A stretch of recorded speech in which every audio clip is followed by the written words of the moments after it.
As the sheriff, I'm always looking for ways to be more efficient and more effective in investigations, especially investigations that are as important as, child sexual exploitation and trafficking. You think about 20 years ago, 30 years ago, you wouldn't let your kid go to the playground by themselves, right? A young kid. And today's version of a playground is the cell phone. And we know that perpetrators, offenders, are constantly perusing all of the social media apps. They no longer have to go out in public. They can hide in their own home, somewhere where they're comfortable, and exploit kids.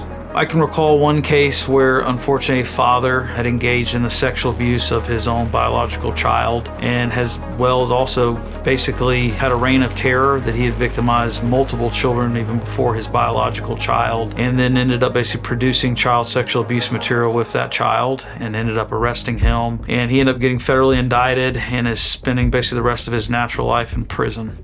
Understanding that these predators are not who you think they may be. They're not the person in the dark bedroom or in the basement. They're your neighbors. They're your family members. They're your police. They're your churchgoers. They're your teachers. And you have to be aware of who you put your children around and who you allow access to your children, because they don't wear a mask or they don't wear a sign or a badge that says I'm a child predator.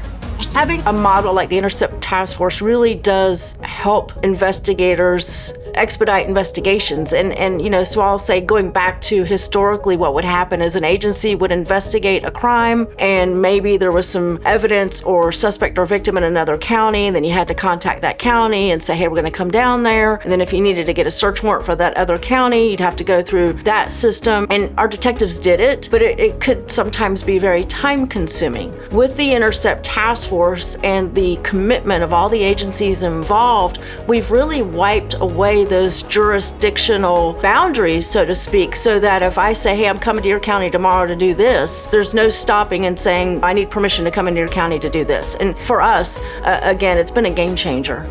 OLS as a whole, we have 3 key pillars, and we call it equipping, empowering, and educating. And we see that being two-sided, right? So for us as a nonprofit, our goal is to continue to equip, empower, and educate the general public on these topics of what is trafficking and truly understand what it is, not the hyperbole and all the things that you see in movies and things you see from social media, but truly what these issues are, and continue to get the word out and educate about exploitation and giving tools and resources to parents and community leaders to safeguard their children. With the Intercept Task Force, there's no better feeling really for an investigator to know that you have people behind you, that you have people that have your back, that you have not only the public, but you have other nonprofits, other people working with you that are able to give you those resources. There's such a need for more Intercept locations. I mean, we get emails and calls easily 5 to 10 a month, just of law enforcement agencies saying, hey, look, we saw what you're doing in Florida.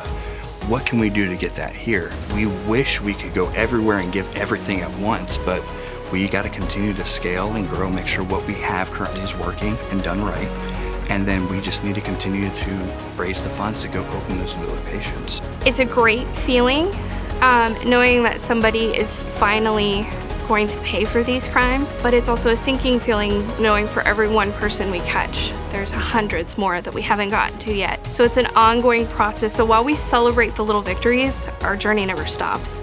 Our fight never stops. As a father, as what I feel as a guardian, knowing that every day what we do makes a difference, and knowing that every day we are doing the best we can to provide everything we can to law enforcement to save one more kid. If we just save one kid, it's worth everything, right? I mean, that's been our cord at OLS, just that one more kid, if we can get that one more kid. And it's just the ability to know when I wake up, we're doing something, we're making a difference, we're going out and we're fighting the fight.